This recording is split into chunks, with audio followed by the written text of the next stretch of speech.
there wasn't any more than a few seconds where I'm like, fight or flight, I want out of here? I haven't.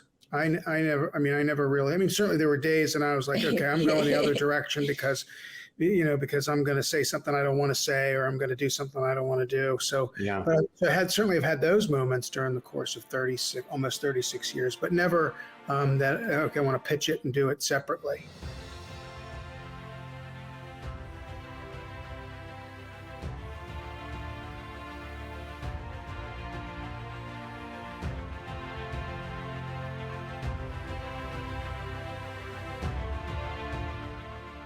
What is up, Impact Heroes? Welcome back to the show. I'm your host, Rick Ornelas. Thank you for spending some time with us today, because we know time's a valuable resource and we're going to make it worth your while. I appreciate each and every one of you, not just for listening, but for who you are. I know you're sparking change to make the world a better place every day, and I am humbled and grateful for your efforts. It takes all of us doing our part to spread positive change, and that's what this show is all about. Motivating you with stories of struggle, courage, and hope to empower you to make a difference in your life and the lives of others. Are you interested in having Rick speak at your event or business? Here is what others have to say. Did not know his story, and it was so inspirational, and his presence on stage, his authenticity was just incredible. I absolutely loved his performance. It made me feel some type of way. If you're looking for a speaker for your next event, hire Rick. I promise you this, you will not be disappointed. Visit rickornelas.com to book him today. Welcome back, Impact Heroes. Today we have the pleasure of speaking to our latest iSpark Change social impact heroes. Yes, you heard me correctly, heroes. We have two heroes today for an extra special treat. Now, our hero guests are individuals who aren't afraid to share their stories publicly. They are raw, unfiltered, authentic, and vulnerable. They are empathetic, compassionate, and realistic spouses and parents. They have shown that they have determination, fortitude, and a sense of humor that comes from the education of our experiences over many years of lives and career. They're all around cool people with a desire to help others. Please welcome author, licensed clinical social worker with 25 years working with individuals, couples, and families, and the in-house therapist for the Discovery Channel, Julie Bulitt, and her husband, author, family law specialist who epitomizes stability and old-fashioned common sense, and the best non-shaving, motorcycle riding, bourbon drinking, non-lawyer lawyer, David Bulitt. Julie and David, welcome to the show. Appreciate that. Wow, great introduction. I haven't shaved, no. Great introduction, Rick. Thanks so much for having us. Yeah, you're very welcome. It's an honor to have you two on the show. And yeah, David, I was kind of hoping that you wouldn't have been shaven, so that intro would fit. So no, it's just a little 5 o'clock shadow. I got a haircut, so it looks funny if my face is hairy, but my head is not. So yes, I know the feeling. Well, yeah, as I was putting that intro together, I was like, oh, there's some cool info in here that I can use for the intro. Yeah, I always enjoy doing that.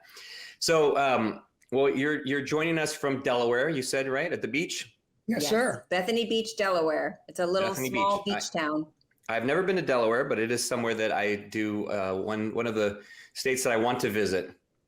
It's a little smaller than Texas, slightly smaller. Yeah, a little bit, maybe like 100th of the size of Texas. That's what I was just going to say. We could probably fit 100 Delawares in there. What's funny is I live near Houston, but I heard some stat. I don't know if it's true, but the Dallas airport, and you two may have flown in and out of Dallas before, but it's so spread out that allegedly or something that it's like the size of Rhode Island. Like the acreage of the airport is like the size of Rhode Island, which maybe it's true. I don't even know. Yeah, it was big. The one in Denver is very big too. I think they both are probably comparable to the state of Rhode Island, maybe even the state of Delaware. They're both huge. Yeah, it's crazy. Well, cool. I appreciate you two hopping on, and that you're joining me together, because as we were just talking about offline, I did just finish your book, The 5 Core Conversations for Couples, and it was something that really resonated with me. And when my wife reads it, I know she'll say the same thing as soon as I get her to. It's one of those conversations you have trying to get your spouse to do something that they don't want to do. I think you two may know something about that. Sure. Yeah. Yes, absolutely. Exactly. Well, as we dive in, as I said on the intro, it's quite a treat, not only because, to have both of you as social impact heroes, but because Julie, you being a family therapist, and David, you being a divorce lawyer, on the same show, let alone a married couple to boot of, what is it, 36 years in a week. Yes. 36 in a week. Oh my gosh. Yeah. Well, Yeah. happy anniversary. Thank you. Thank 36. You. Wow. You have us beat by 10 years. So that's pretty good. Pretty good. Yeah. Oh, yeah. That's But great. I did read somewhere that it said, you listen to Julie so you don't have to go and see David. Yes. And so I want to hear more about that, because for this show, Social Impact Heroes, to kind of qualify, we'll say, I'll do the air quotes for qualifying.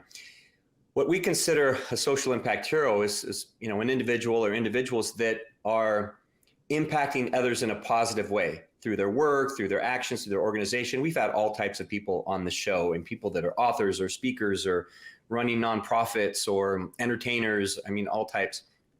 And so, with the work that you two do, I could tell that you are very passionate, like I said in the intro, about the work that you each do in each of your field.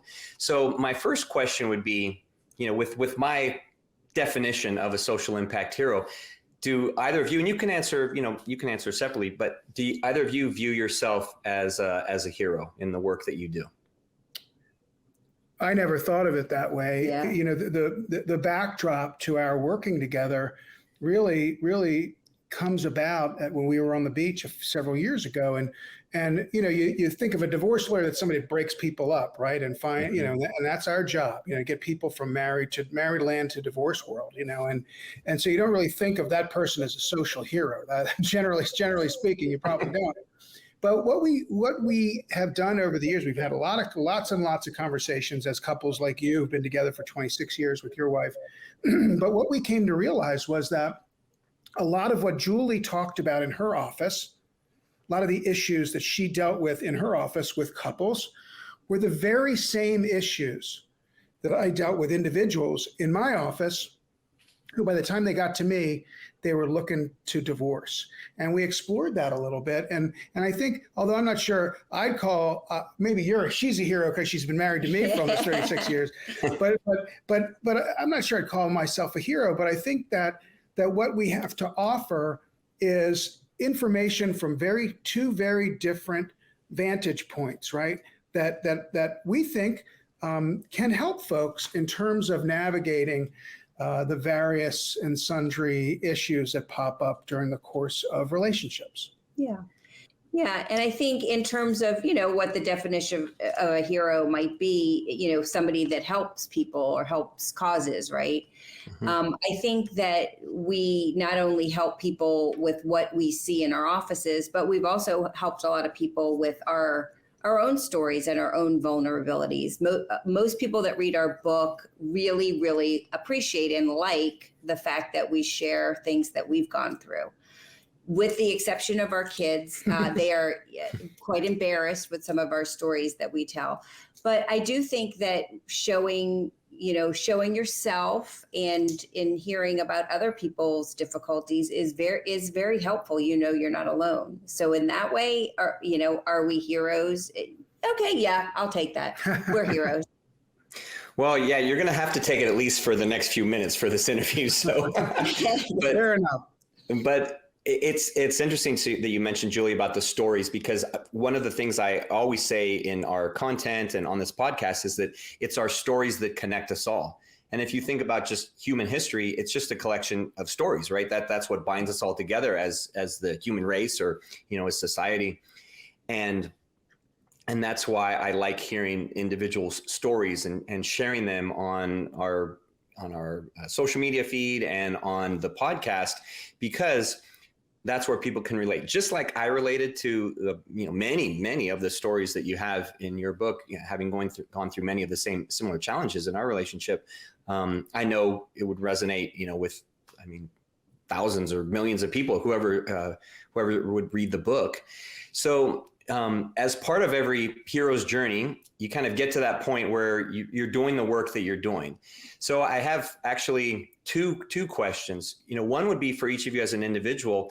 How did you choose, the career path that you did, and then the second one would be afterwards would be, how did you decide to write the book? How did you come to that decision? But if you can start with, how did each of you get to that point? Yeah. In the career path? So interesting.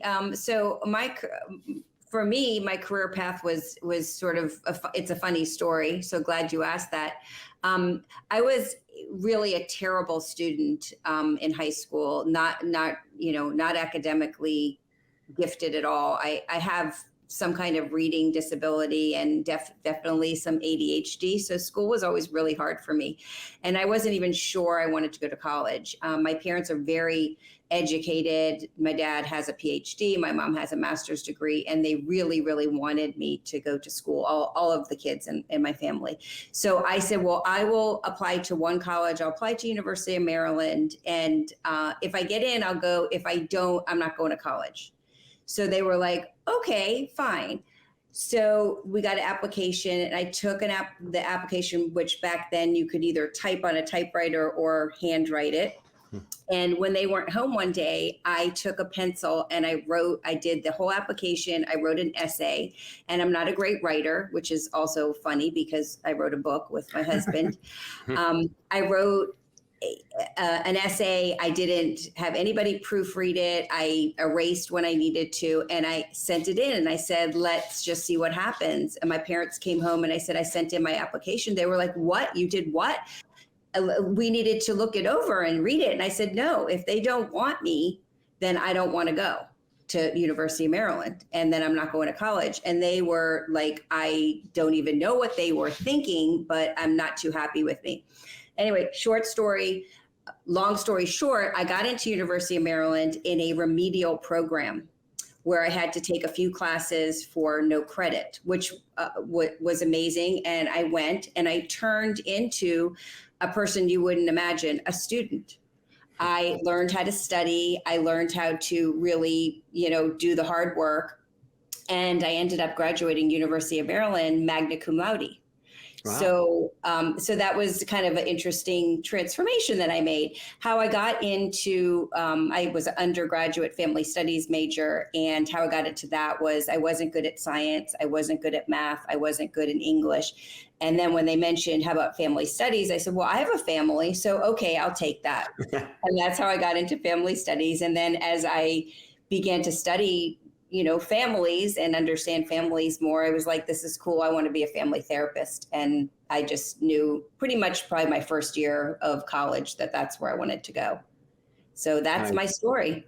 Sticking to it. Thank you for sharing. It is interesting how, something that you would never think would be the case. You go back to when you were a teenager and not realizing that, oh yeah, I'm going to be, a family therapist, and what that path would lead. So yeah. So my story is not nearly as interesting. I wanted to be a basketball player, but since I didn't grow above 5'10", my father and grandfather both said, you got to have a profession. Both of them were in a service industry, and medicine was out because I still get lightheaded or pass out at the sight of blood. So that took care of medicine and dentistry. I could add pretty well, but I, being an accountant was probably not a good plan for me. So that left the law, and I figure I could argue as well as the next guy. So that's the path that I took. The interesting thing is that becoming a divorce lawyer, I just fell into. I wanted to be a trial lawyer. And back when I started practicing law, the best way to get in a courtroom was to be doing family law, because people were in court over everything in those days. Mm-hmm. And so that got me experience on my feet and trying cases and so forth. And family law has stuck. But it's not, and it's interesting. Julie really loves what she does. I like it, but it's not like I feel like that's what I was built to do for my whole life. So, but what it's been able to do is get me back to what I really did like to do, which is writing and speaking and so forth. And when you ask how we decided to write a book, it was really just kind of a happenstance. She's a very funny person, right? So, and I wrote a couple novels before we did this book. And so I started thinking about all the things that she had said. I usually keep little notes and stuff, right? So I look back, I'm like, you talk about this in your office, I talk about that in mine. we've got all these, maybe we can make something of all these sticky notes and torn up pieces of paper and that sort of thing.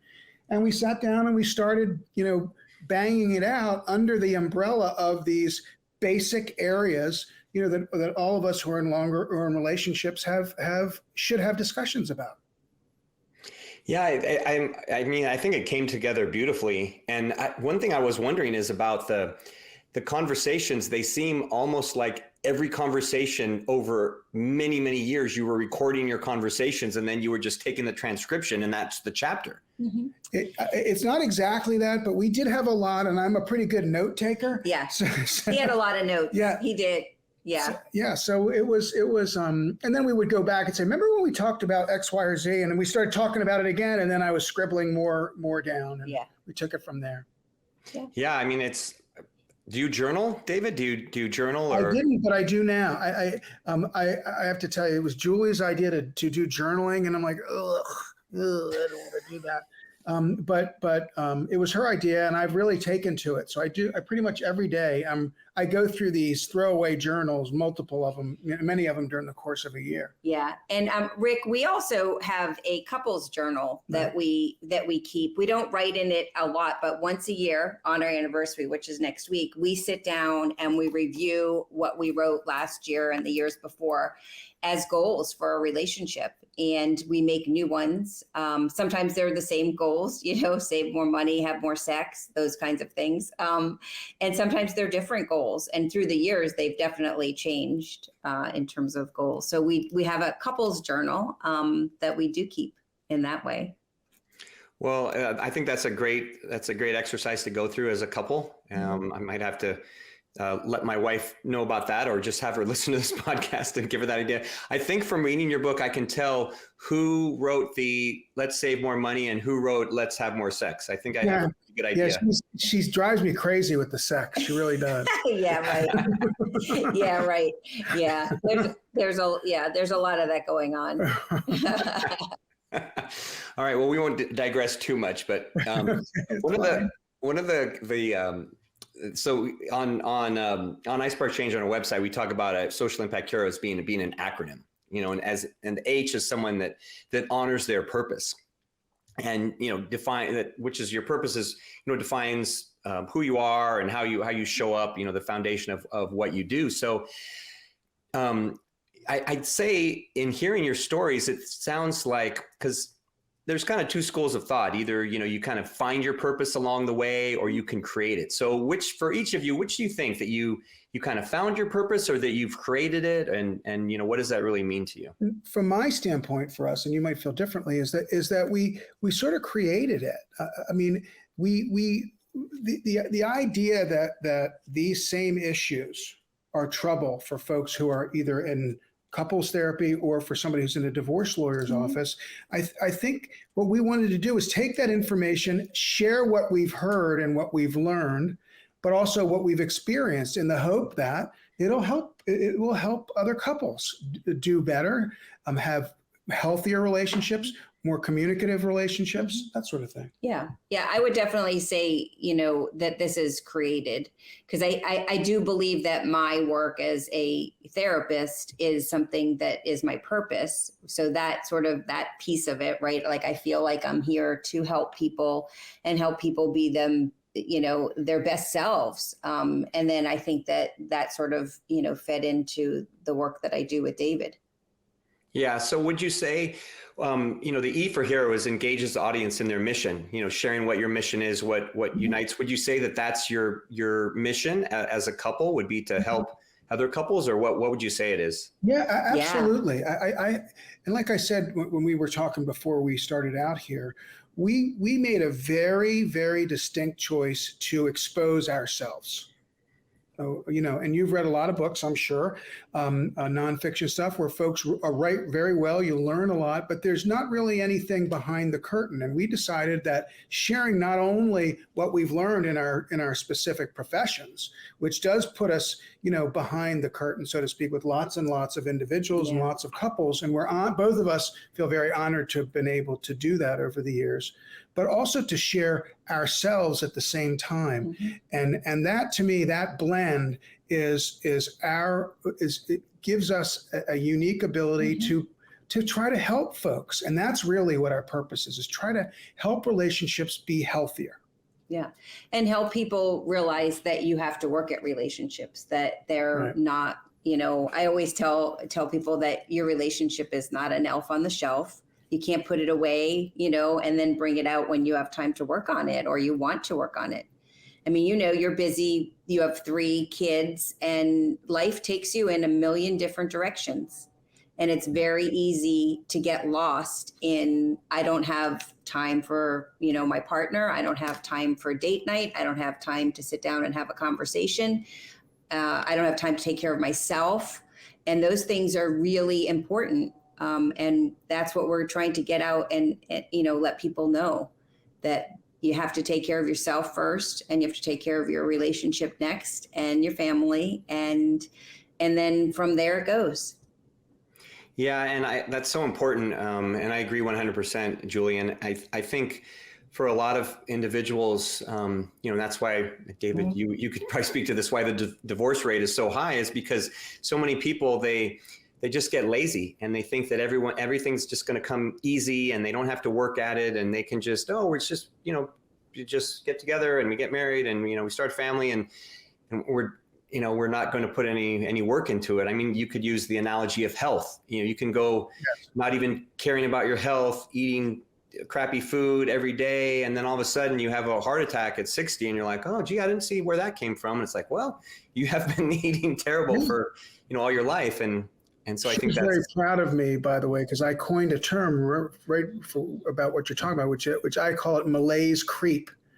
And if you think about it, that's what happens in a lot of relationships. It isn't that you dislike the person that you're married to or in a relationship with, or you hate them or you're mad at them all the time, but it's that you just sort of ignore the things that are important in relationships. And as that continues, then unbeknownst to you, that sort of disinterest, that malaise starts to creep in, right? And as it creeps in, then you get further and further apart. I've seen it many, many times with folks in my office in their 40s, 50s, or 60s, whose kids have grown up and out, and their day-to-day managing their families is no longer there, or maybe there's not as much of a press to get to work by 7 or 8 o'clock in the morning. And now all of a sudden you're sitting across the table and saying, now what do I have with this person? Yeah. What's left? We've done what we need to do. Yeah, they've lost that driving purpose. It's kind of like when someone retires and then they soon pass away after retirement because they like to put their whole life into work and they don't really have that purpose, that drive anymore.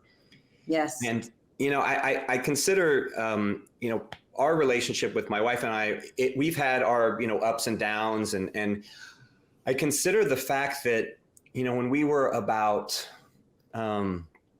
it was like 7 to kind of 10 years into our relationship, we went to a counselor. We were having some issues, went to a counselor, and she, got us on track, and that improved our communication, and so many things changed that helped our relationship to evolve over the years to what it is now. And then even in the past couple of years, with all the, the growth that both of us have had, as a result of, me changing what I'm doing with iSpark Change and focusing on different things, and her evolving as a person as well. And then you even come all the way to just last week, where our youngest moved out of the house just last week. So now we're, officially empty nesters, and, transitioning into that, we are in such a great place today that, we aren't that couple that is sitting across the table like, oh, okay, kids are gone now. Now we don't like each other anymore. Right. I mean, we are more in love than we ever have been. Hopefully that's great. That. Hopefully she'd say yes. She's not here, but hopefully she'll say yes when she listens. That's great. And that's because you've done the work. Right. Exactly. And that's exactly what I was going to say, Julie, is that I'm thankful that we saw a counselor all those years ago. So we learned the tools and techniques and how to do that work, or else, I mean, we might not be here. I mean, my parents divorced after 18 years of marriage, and they probably could have been divorced after like 10, but they didn't because of kids. I was the youngest of 5. And so I was, 13, 14 years old when that was all finalized. But, we would have been young if they had done it much sooner. But yeah, they could have. They probably should have. Right. But they stayed together for the kids, which I know so many people do. Mm-hmm. And so it's interesting that I want to segue a little bit and talk about children, because I know raising a family has been a big part of your story. Yeah. And a lot of our listeners, they're going to be parents and they have children too. And, children, they don't come with an owner's manual. They don't come with, that how to do's and everything. And so you just kind of got to figure it out. And I know you two had kids young and everything. And so talk about how, how the impact that your children have had on your life and you getting to where you are today. Yeah. So, when David and I got married, we always knew we wanted to be parents. And we were really lucky to, when we decided we wanted to have a family, we got pregnant right away and had a great little daughter. She's our first one. And then we were ready for a second one, and we had secondary infertility. And we weren't able to conceive, and nobody really knew what was going on. We did some fertility treatments, we did some fertility work, and I had always really loved the idea of adoption. I had a mentor in high school that had 2 adopted children, and I quickly said to David, would you consider adoption? And he said, yes, I hate medical. So this fertility stuff that you're about to ask me to do isn't really up my alley. And there was no way I was sticking a needle in her thought. Right. This wasn't right. So we actually started fertility treatments and the adoption process at the same time. And the adoption process just worked out quickly, more quickly than the fertility treatments. And we adopted our second daughter. And we were going along, doing just fine with our 2 kids, not really thinking about any more at that point. And our second daughter's birth mom got pregnant again and contacted our attorney and said, do Julie and David want to adopt another baby? I said, of course, yes. And David looked at me and he goes, did you really want 3 kids? And I'm like, yeah, I'm one of 3. So that 3 feels good. So we went ahead and adopted our third daughter. And then lo and behold, a few years later, I got pregnant with our 4th daughter. So, I don't think we really planned on having 4 kids, but they have all come to us in their own special way, and we wouldn't trade them for the world. Life was really busy when the kids were little, and trying to navigate everybody's needs, including, our own, right? Mm-hmm. And one of our daughters, our third daughter, had significant behavioral and mental health issues, really starting very young. I knew something was different about her, I would say at about 9 months old. So we started process. Yeah. So we started the process pretty early on, noticing things about her that were different than the other kids. And she was a real challenge and really created interesting dynamics in our family, in our relationship. And was, it was difficult. So raising kids has been a joy and a challenge all at the same time. Still is. Still is, right. Yeah. And thank you for sharing that. And I know that in your work, because you two would get it from 2 sides, right?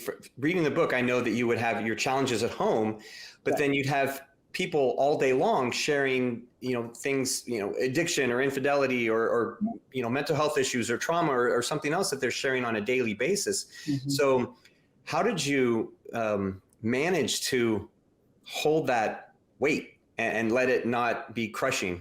It was not easy at first. I think, especially when after we had our third daughter and then into Julie and having our 4th, we had a lot of struggles, both in terms of time, in terms of she would be mad if I went and got a haircut because she was at home with the kids all the time. Like, I just got a haircut. But there was a lot of a lot of, I don't want to say a lot of bickering, but there was certainly a lot of disagreements. There was a lot of bad feelings. There was a lot of stuff. A lot of tit and tat. Yeah, and I don't know if you have that in your relationship, but I remember specifically like, oh, you went and did this and I didn't get to go do this, or I just folded the 8th, load of laundry and you're sitting on the couch watching Maryland football or basketball or whatever it was.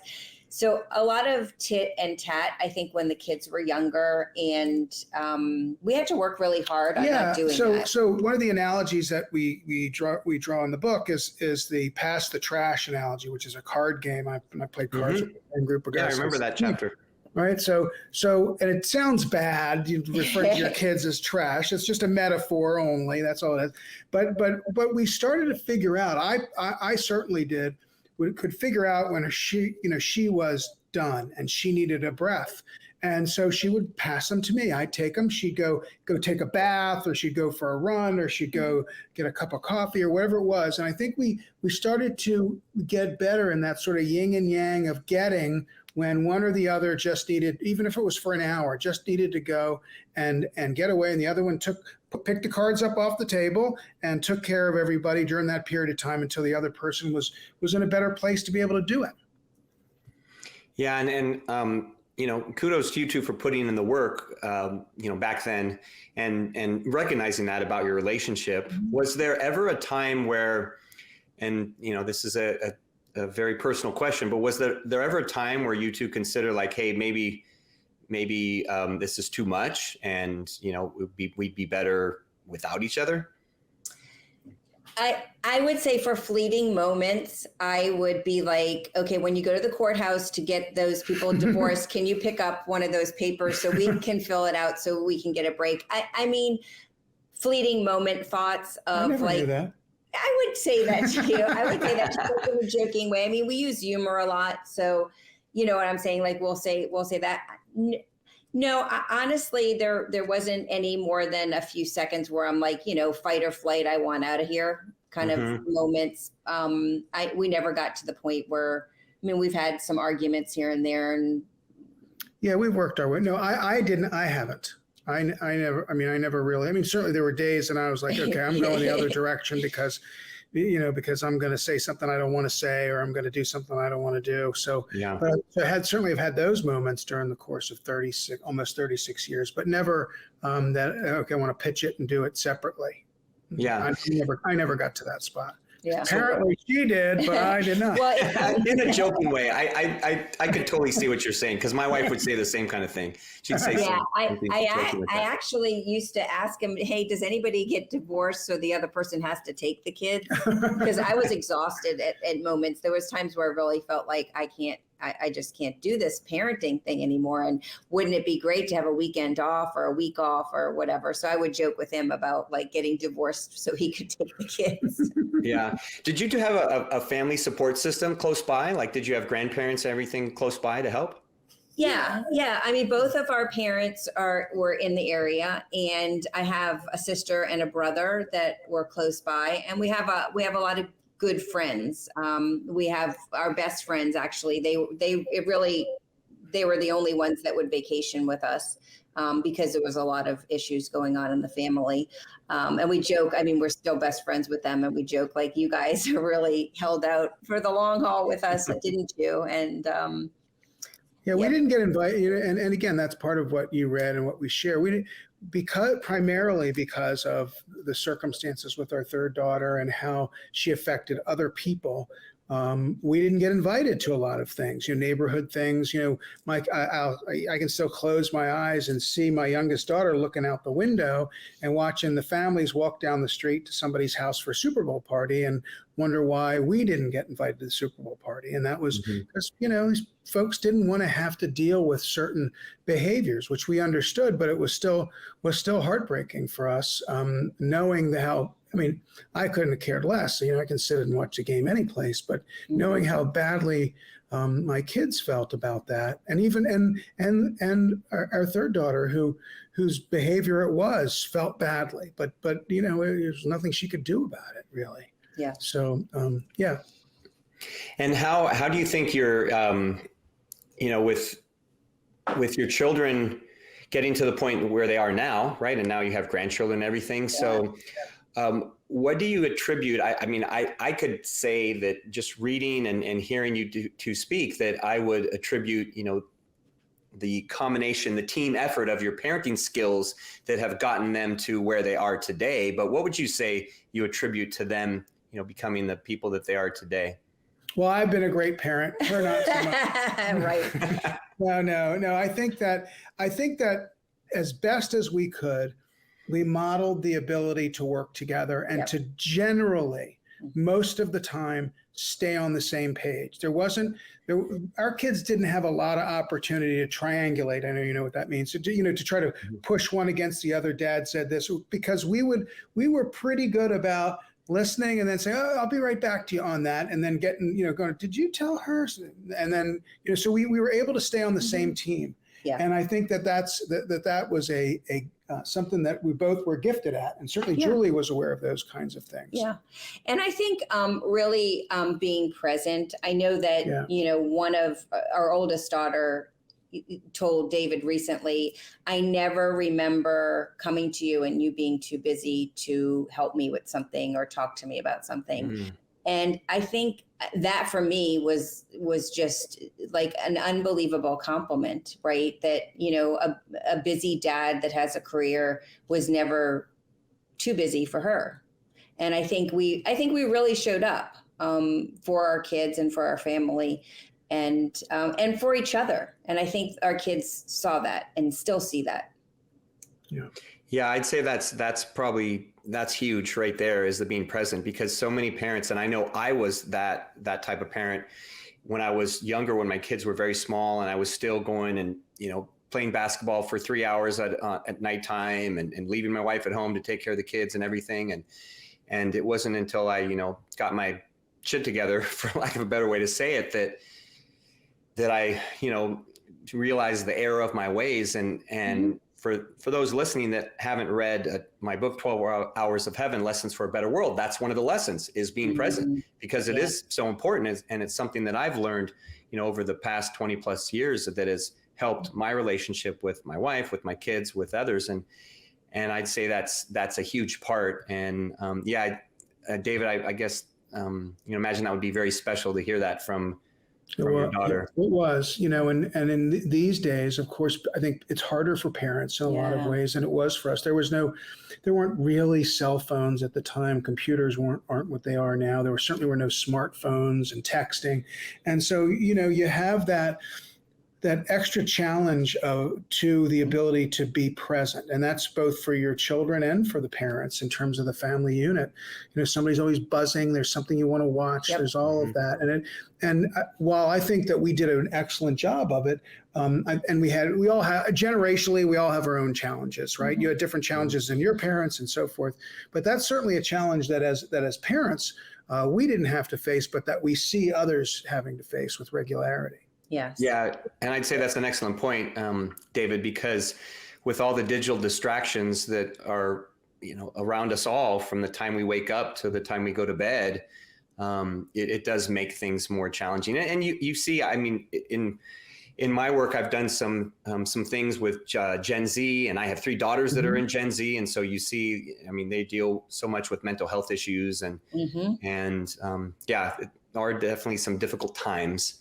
So I appreciate you all sharing, what you've shared, because I didn't share this before I started asking some of these deep questions, but the O in hero means that you open your heart to the world, that you're willing to, be authentic and vulnerable and share those things, as I figured you would, by virtue of what you've written in your book, that you would do that.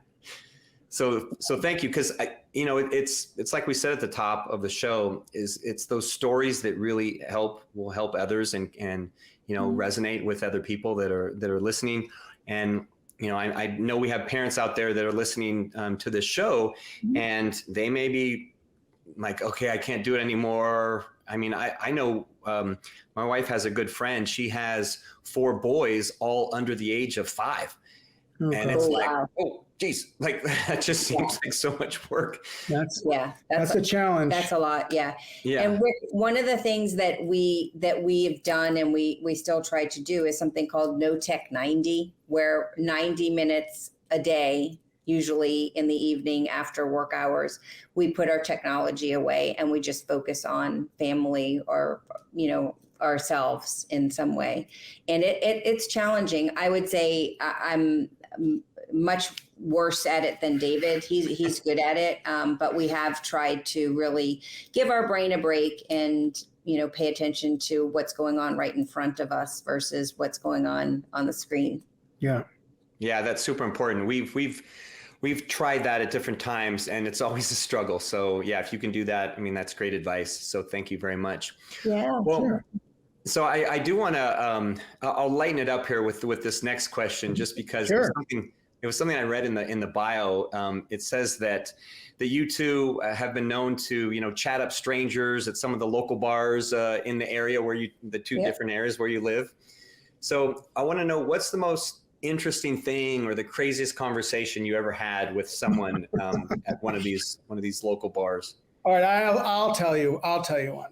This was actually not at a bar. It was at a coffee. It was in a little coffee shop in a hotel In Nashville.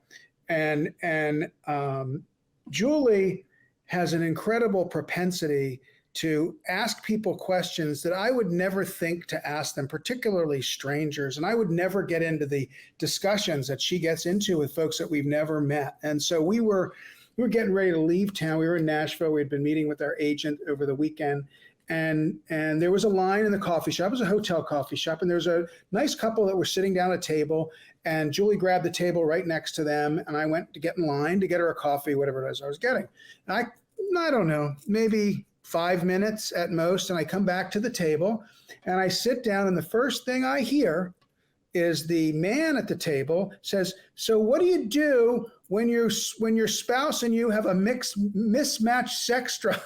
I'm like, what the hell? What is going on? Where did that come from? I just left you. You never met him in your life. And he's asking her questions about their sex lives. But that's the kind of person, and this inevitably happens. If I talk to somebody, she'll say, "Well, did you ask me about this?" And I said, "No, I didn't ask that." But so Julie's very probing, inquisitive, much more so than I am. And so we have had some very interesting, crazy discussion, not crazy, but very interesting. And now as you look back, funny discussions with folks at bars and coffee shops, on the beach, all over the place. I'm just curious. She's curious. And when you ask questions in a genuinely curious way, people want to answer. They want to talk. I'm still curious as to how you got that conversation started. Yeah, I'm sure your empathetic nature, and someone feels you're non-threatening, and can feel the therapist in you, I guess. And yeah. I don't think that I was the one sitting there. I'm pretty sure if I was one sitting there, we would not have been having that discussion. Quite so. It was fun. We had a good talk. That's great.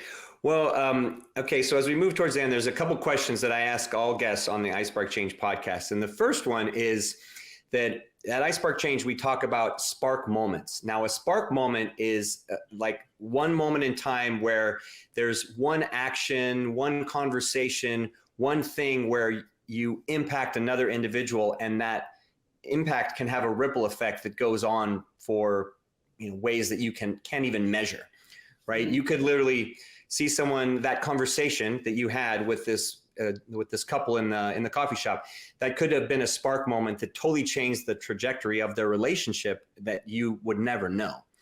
So if you can, and maybe something together that you two were both a part of as opposed to individually, a time where, your book or some others that you impacted, that it was a spark moment where you can tell that it changed the trajectory for their life. Yeah. So we were doing a podcast for a financial advisor, and this was probably 2 or 3 years ago. Was it? Yeah. Yeah, 2 or 3 years ago. It was the summer after the book. Yeah. And he's like a, fact and number kind of guy. And we're talking to him about couples and relationships and money. He wanted to focus on money, which would make sense. And he said to us, okay, if someone's just listening to this podcast, and they just want like tell me, because I need to know for my relationship, but tell me a few things that we could do that would help our relationship. Soundbite, right? Like, so he was looking for like the meat of what we were talking about. So I said, well, it's the 3 C's. And he said, okay, well, what are they? And so we talked about that if you practice the 3 C's in your relationship, you will have a healthy, good relationship. And the 3 C's are communication, connection, and consistency. And he really,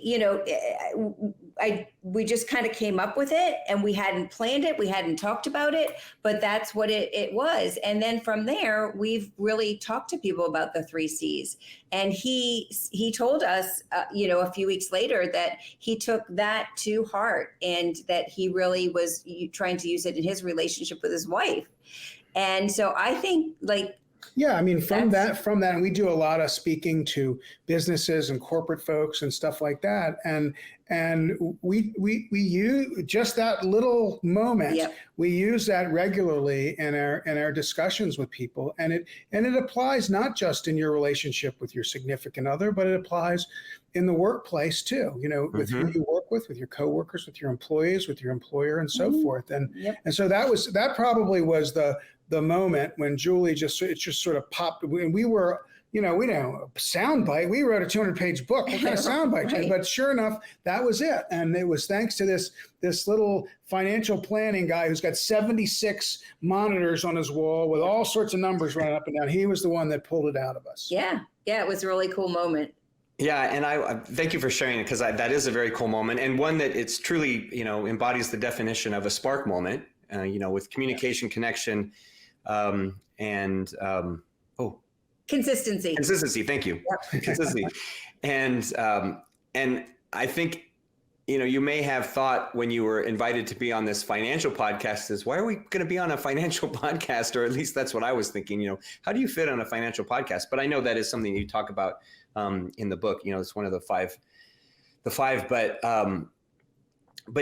yeah. And you would never know how many other spark moments that ripple effect has affected other people because of his podcast or other people. And so, that truly shows that you're having an impact, that truly shows the heroic nature of your actions.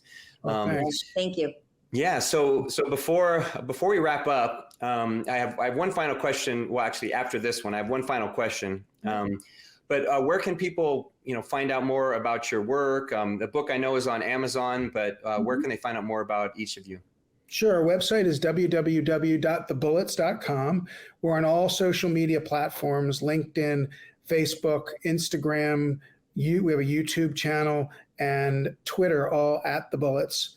And folks can write us at contact@thebullets, and they can pretty much read all you need to read by landing on that website. Our book is available in paperback and e-form and on Audible, which was a very interesting thing that I'll tell you about at some point, on Audible as well, on Amazon, on Barnes & Noble, all the major online retailers, and also for sale in bookstores across the country. And, well, before I forget, we are in the midst of polishing off our second book, which we expect should come out in the summer of 2023.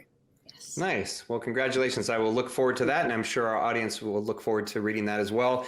And they can, this is what it looks like if you're looking for it on Amazon, 5 Core Conversations for Couples.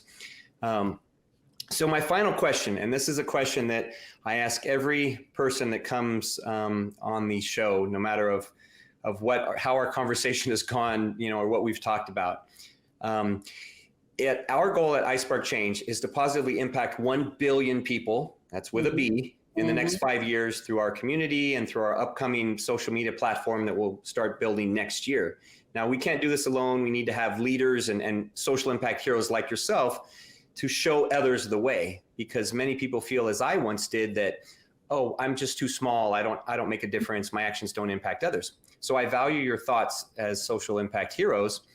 And I'd like to know if you could peer into the future and answer this question. What can the world become if everyone believes that their actions make a difference and they can have an impact on the future for everyone else? Well, first, I'll answer part of it and I'll toggle over to you. First of all, the fact that you're doing this I think shows that what one person, an individual in Houston, Texas, can build and try in terms of gathering and garnering other folks who want to help people. So you're an example to people who listen to your podcast every week and whenever, how frequently it comes out. In terms of, I would go back to the old John Lennon song, Imagine, right? As much as it was a little bit sappy, and I'm not a huge Beatles fan, but that's what it is. You can imagine for a second if people would just stop focusing on the conflict and focusing on the differences, and instead look forward and focus on where we want to go and how we can do it together. Imagine what a different place we would live in and what a different world we would live in. And I think that's the message, and you're doing it one person at a time, one podcast episode at a time, one of your emails that you send out to your email list at a time. And sure, it takes time, but so does anything else that is worth building. And I think that's the message that you're sending to people that I certainly got from reading a lot of the stuff that you wrote and the things that we saw on your podcast before we came on today. And I think that's really the message, which is, everybody matters. There's a lot of people in this world, but if nobody thought that what they said mattered, then no one would say anything. Yeah. And my voice might be louder than yours, but that doesn't mean that your voice doesn't mean just as much as mine. Yeah. Well, I think David said it very well. From my perspective is the more we talk to people, the more we share our thoughts, the more we're alike. And you find out that people have same challenges you do, even though you may think that they don't have any challenges. And I think the more we talk about and try to get out and help people and talk to people, I think we find out that we're all people and we all have universal needs, desires, and challenges. Yeah, we're far more similar than we are different. Absolutely. Yeah, 100%. And thank you for your kind words, David. And yeah, I agree with you too. If we could just imagine that, then we'd be in a far better place. And hopefully we'll get there in our lifetime. So it's, thank you for taking time today to share your heart and your wisdom with the audience. You came in, you over-delivered as I knew you would by virtue of the book. Yeah. Well, thank you. We want to thank you because we're honored to be part of the iSpark Change, the whole community. Yeah, the community. Yeah. We're just so honored that you wanted to talk to us and hear from us. And we want to be part of this community as well. So thank you for having us. Yeah, it's been a pleasure. Thank you for your kind words and your humility. And I can tell you lead with a heart of service and gratitude, which is something that clearly resonates with me and what we're all about at iSpark Change. So keep wielding your superpowers as iSpark Change social impact heroes, and God bless you. Yes, we will. We will. Thank you, Rick. Remember, impact heroes, every positive action can be a spark moment that has a ripple effect that spreads far beyond the initial act. So go out there and spark change. Don't forget, if you enjoyed this episode, then please smash that 5-star rating on iTunes or Spotify and leave a review. We value your comments and we want to hear from you in the community. Thank you for listening. God bless you, and we'll see you next week on the iSpark Change podcast.